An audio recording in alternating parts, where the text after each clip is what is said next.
Hey everyone, it's Jessica Morgan with the City of Sweetwater, and I'm here with City Planner John Campbell. Good morning. Good morning. So it's time for a quarterly update. We've got our Sampo meeting this morning, and we're just here to kind of give you all an update on everything that's happening in the city, so you'll know and not just, hear rumors and not know whether they're true or not. Sure. Yeah. So, John, kick us off. Tell us a little bit about residential, commercial, and industrial development right now. Well, things are still staying pretty steady here as far as growth goes. I think things may have slowed down just a little bit in the residential side of things, and there's a lot of factors that go into that, whether it's interest rates or cost of living, inflation, all those things. But we are still having a lot of interest in people wanting to move into the area and build homes here. It's just the timing of that sometimes affects it. But anyway, as far as just individual permits, still, those are staying steady. A lot of people wanting to build a home or set a home, whether it's a mobile home, modular home, whatnot. But those individual permits are staying pretty steady. The development permits, as far as the big developments with a developer that comes in and develops an entire subdivision, that seemed to slow just a bit with those rising costs and things like that and supply chain issues. But anyway, we do have a couple of those going on as far as build outs go. Willow Creek. Is it accurate to say we still have more demand than we have supply in Sweetwater as far as housing goes? I would say that. I would say the demand is still there. And we just don't have enough currently available homes or lots to be built out. So the one that is currently going on is in Willow Creek. We've talked about that multiple times over quarterly updates, the next phase of that, and it's currently being built out. The one that other people ask about is the one, the property behind Burger King. They sometimes say, hey, I thought they were going to develop that. That's still potentially being developed. We've had some recent calls on that. Yeah. We haven't seen a formal site plan, but we have had calls from engineering firms wanting to know the details of that and to prepare a site plan for future development. So that one's still on the table. It just hasn't moved forward. It's kind of been sitting there for a year or so. So that's the residential development side of things. The one there on High Street, the River Park Townhomes, that was kind of the most recent one. They built out the first 4 units. They were hoping to sell a few of those before they moved on to the next building. So that one's still ongoing as well. I think cost and some of those other factors we talked about dictate how quickly they begin the next building, so to speak. So as far as the development, the larger developments, those have slowed just a bit. And then the remodels and the flips, there for a while, every small house in the town of Sweetwater that, maybe considering selling, someone was buying it, remodeling it, flipping it, selling it, or renting it. Which was a good solution to several codes enforcement issues. Sure. Yeah. And the good side of that is, yes, you get a house that may need some attention, a little TLC, needs to be updated for safety's sake or just for general aesthetics, to look nice and make the neighborhood nicer. So those were the positives. Those are being bought up and remodeled and renovated. And investment into the community. Those are all good things. Sure.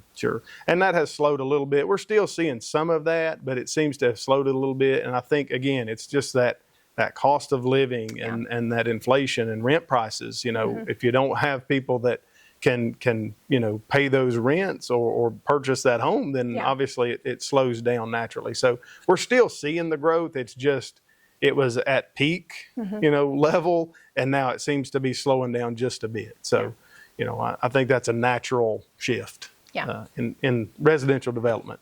Okay. Yeah. What we got going on industrially? Industrially, there's not a whole lot of new things going on. Of course, the big ones over the last couple of years have been Red Stag out off the interstate. They're still kind of waiting to start their next project or their next building as well, and that's cost related. The cost of supplies, being able to get those supplies is one thing, and then the cost of those supplies is another. So I think it's just a timing and a market thing, watching those costs that drive all of that development and building. I know their busy season is fourth quarter too, so they're probably not going to be doing a lot of building in the next 3 months. I'd say that'll be a 2025 project before the second building goes up. I know they're hiring right now for their seasonal workers. I did see that. I did see where they're hiring seasonal workers. They're gearing up for their busy season, shipping, Christmas season, that sort of thing. So I think you're right. It's probably going to be next year before we see or hear anything as far as another building there. And then on the other end of that, the Hillcrest trailers out on the other exit there at the interstate, the old flea market site. I think they're up and running. Everything seems to be going well with them. Haven't heard anything negative there, so I think that's going to be a really good thing long term for our community. Right. Glassmasters is one there that they had moved into the old Hall Salvage building off Highway 68. They have plans to expand in the future. They have all along, and I think they're taking next steps. The property beside them has been rezoned for that future expansion if they decide to move on that as well. So, and we do have an available property in the industrial park right now. There are a couple of properties available for industrial use. There's one in the industrial park just across from TerraSport Trailers. For a while, there was a little trailer manufacturing company in there, TriStar Trailers, that didn't really stay very long, but that property is available. If I'm not mistaken, there's about 8 acres total there, right there near Vestal. We've had a couple calls on it, but nothing solid right this second that we know of. So. That's right. And that property is listed on our website. If you are interested or know someone interested in industrial development, you could go to the website, sweetwatertn.gov, and you go to planning and development page or tourism page, and down at the bottom it lists available industrial properties, and it's on there with all the information. The other one that's available is at the entrance to Gymtron. If you turn into Gymtron off Highway 68 and go down in there just before you get to the big building, Gymtron building, on your right, there's a smaller building there. That's actually not part of Gymtron. It's a separate lot, but that's locally owned as well. Kerry McKeever with McKeever RV owns that lot. It's zoned industrial. It's just shy of 6 acres. It does have a building on site. I believe it's about a 3,000 square foot building there. So small industrial operation. Yes. That's already zoned for you and available now. Yep, access to Highway 68. It's a good little spot if you're looking for small scale industrial. And that's probably about it on the industrial side of things. Then on the commercial side of things, everybody knows, what's going on there on Highway 68. Long John Silver's is nearing completion. It looks so good. It does look good. They did a good job on the building. We just did the final inspection last week, and they passed their final inspection. They're just hoping to get the food trucks there this week. Their plans are to open up. I believe their date that they put on their sign was maybe the 25th. And of course, that was pending being able to get, all their food and everything shipped in there to open. So as long as they got them hush puppies, I'll be there. Yeah. Oh, yeah. I think it'll be like Wendy's when it first opened. The line will be out the door and wrapped around the building. So, but yeah, that's exciting. That just continues to give that corridor a facelift. It looks nice and new. And then the available properties from where Dollar Tree and Fast Pace built their new buildings, that left vacancies across the street there.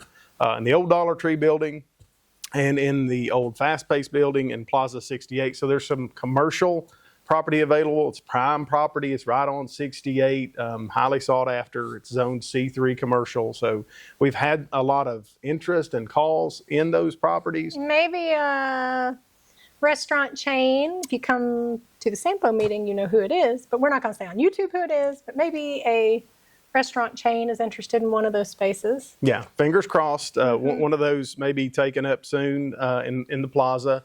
And then the old Dollar Tree building, speaking to the owner there, he's hoping for a long-term lease. He does a lot of commercial development across the state, and he's looking for a bigger commercial outfit to kind of move in there and anchor that down. John's done a great job of kind of helping him identify what our gaps are, the things that we have to drive somewhere else to buy. So we've had a gap analysis done a couple of years ago, so we've shared that with those people, and hopefully something that we don't have will come into that building. Yeah, some of those things that we really want to see and would like to see, it doesn't always work out. They may not be looking to move. The demographics may not be right for them to move at this time, but, we can always hope and keep our fingers crossed and, show them what Sweetwater has to offer. So we're hoping that something really nice comes into the old Dollar Tree building there. Some other things going on along Highway 68. If you see some steel structure going up beside Scrubs building, that's the Highway 68 or Sweetwater Liquor Store. That project's been going on now for I guess, several months as far as the site plan, the development, and getting it ready to build. And now they're finally ready to put up the steel and begin constructing the building. So hopefully that one will move forward without any hiccups. And just down the street a little bit, your self-storage units are going in behind what's now the Wildcat Wellness Hub off 68. So if you look down in there, kind of down in the bottom, you'll see some dirt being moved. They're preparing that site to have concrete poured for storage units. And you wouldn't think that storage units are a big need, but when you talk to people, wow. There's just not a lot of storage available. So they're going to be putting in some new storage units there. Some of those will be climate controlled. So that's just one more thing that we'll have to offer here in Sweetwater. Yeah. One that's been ongoing for a while, Rendezvous Campground. Had a couple of people ask that, hey, what happened to this campground that was coming in? This is off Murray's Chapel Road. It's been a lot slower project than they had hoped for, than we had hoped for. They ran into some issues early on. I think they've got those things ironed out and they're moving forward. I did check in there with them a couple of weeks ago, and they're getting their infrastructure installed as far as their electric and their sewer lines and all those things for the campground. So they are moving forward. It's just not as quickly as they had hoped. And I think that's just about all I've got. There may be something that I left out. If you have any questions, you can always call City Hall Planning Department, and we'll be happy to answer any questions that you might have. Okay. Green space downtown, right in the middle in front of the train car. We are underway on that project. The old fountain has been removed and taken to a contractor for restoration. So they're trying to scrape the many years of paint off of it and get it back to its original state. So that will be going back in. It's a beautiful design. We're really excited about it. Our plan is still to have it completed. It's been pushed back a little bit because we were a little late getting started, but hopefully by January 1st, we really hope that that's done because, of course, our 150th celebration starts in January with our kickoff candlelight service, and we want to make sure everything looks as nice as it can. So it'll be kind of awkward to work around that at Halloween and some of the Christmas events, but construction's underway at that green space. The Biggs house, we have a lot of people ask about that. John was just down there making a little visit this morning on that. So we have architects looking at that property, trying to figure out exactly what has to be done, and we have a couple of grant applications in for funding for that. So here's hoping. If not, I think the city board is probably going to be voting pretty soon on pursuing some kind of action on that property, taking bids on things, so that we can at least preserve what's there. The community center, we are planning on taking bids on that next month. So hopefully we'll be letting that out for bid. The design is pretty much complete. It's been shown to the city board once and probably have one more final review of that. And then we're going to send out bid specs and get contractors and hopefully see it get under construction in the next year. The Homecoming Bridge, some of y'all have noticed that it is closed because it needs some maintenance. It's pretty dangerous. We're probably not going to be able to use it during Halloween for the trick-or-treat trail, so that's going to be restricted more to the downtown and the Duck Park area. But we are still having Halloween on October 31st, everyone. I did want to tell you about early voting. We had it this past week. But it is over at Sweetwater City Hall. You can no longer early vote at Sweetwater City Hall. You can still early vote at the Monroe County Election Commission in Madisonville, just behind the courthouse, until October 31st. So you can still early vote over there, but there is no more early voting here in Sweetwater. Small Town Christmas. We all love Small Town Christmas. It's actually our largest attended one-day event. It's November 30th, which is also Small Business Saturday, and we love that those are coinciding on the same day. We have lots of great activities planned for that day, photos with pets, and I'm going to show you a graphic to show you everything that's coming up in the next couple of months. We have some very busy. John, do you want to do me a favor? Sure, I'll be Vanna. You have to kind of lift it up, yeah, because so we've got Small Town Christmas. Pets with Santa photos on Small Town Christmas. We have a new thing this year, the Christmas market in our community center building downtown. It'll be the first weekend in December. So we're kicking off Friday, December 7th with a Christmas parade by Kiwanis. Thank you all so much for all the work you put into that. And then the rest of that weekend, there'll be a Christmas market, and we have over 40 vendors already registered. We've closed off vendor registration for now. We're going to see if we can fit some more in, but right now that's what we're going to do. It's an indoor event. And then we also conclude on Sunday that weekend, December 8th, with a Jingle Bell, Polar Express, and Cookie Crawl. So lots of stuff going on that first weekend in December in coordination with that Christmas market. And it concludes with with the Christmas concert. That's so many C's right in a row. Concludes with the Christmas concert on December 8th, which is a Sunday. Sweetwater Valley Citizens for the Arts is bringing back the much beloved community Christmas concert. It's a professional group that's been hired in. 4:30 on December 8th is going to conclude that weekend and be a really great time in downtown Sweetwater. What's first, we have Veterans Day Parade November 9th.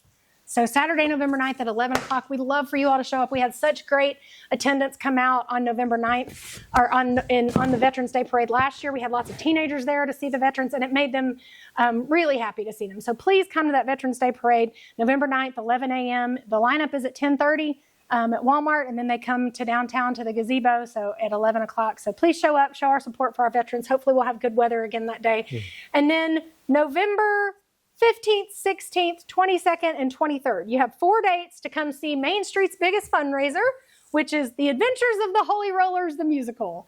Y'all, this is just this much sacrilegious. It's mostly all in good fun. All of these amazing stars are working so hard on this program. It's written by Josh Isaac, just like last year's musical was, which ended up being the biggest fundraiser Main Street's ever had. And if you have questions, this play helps fund some of the director's salary, some of the projects that we do downtown for events, some of the small business grants that we give out through Main Street. It funds lots of different initiatives through the Main Street program. So every ticket that you buy, 100% of those proceeds go to the Main Street organization. And then the Main Street organization divvies that out to different projects that they have going on and different needs that they have for their organization. So thank you so much to our sponsors. You guys are amazing. We couldn't do this program without you because it does cost, even though we get to host it at Sweetwater Elementary School, we have lots of other costs with sound and microphones and things like that to bring in props, costumes, those kinds of things. Kelly Mosier is in it. Erica Sutton-Watson is in it. Pam Hayslip. We have so many great new people that are in it. City Hall's own Julie Fitch is one of the stars of the show, and we're so excited to have her. I'll be singing in it. Josh will be singing in it. Lots of great people in this production, and we're super excited about it. We're practicing now. It has not come together yet. If you were to see a practice right now, you might be a little worried, but I know how it works in the theater, and that last week is when it all just clicks and it comes together. It's going to be a great show again. That's show business, right? That's right. That's right. And being a former pastor, you could probably give us all kinds of things about Adventures of the Holy Rollers, huh? I'll pass on that. Fill it in. Okay, everyone, thanks for joining us. As always, Sampo will meet again in January, and we'll do another quarterly update whenever that meeting is. Anybody can join Sampo. It's $50 a year. You can be on the email newsletter. You can come to the meetings 4 times a year. They also host things like the Blooms Bluegrass and Barbecue Festival and do lots of small business grants and different things for our community. This month, they voted on a grant for the high school. So we're always trying to do things to help make our community better, and Sampo is a huge part of that. John, thank you so much for all your information. Thank you for being a wonderful city planner. We've got such a great team here at City Hall, and it's a good time to be in Sweetwater. Thanks, everybody. Just want to remind everybody to shop local for the small town Christmas. And You'd be surprised what we have to offer in downtown Sweetwater. That's exactly And right. it helps those local businesses. Yeah, it does. Thanks so much, y'all. Bye.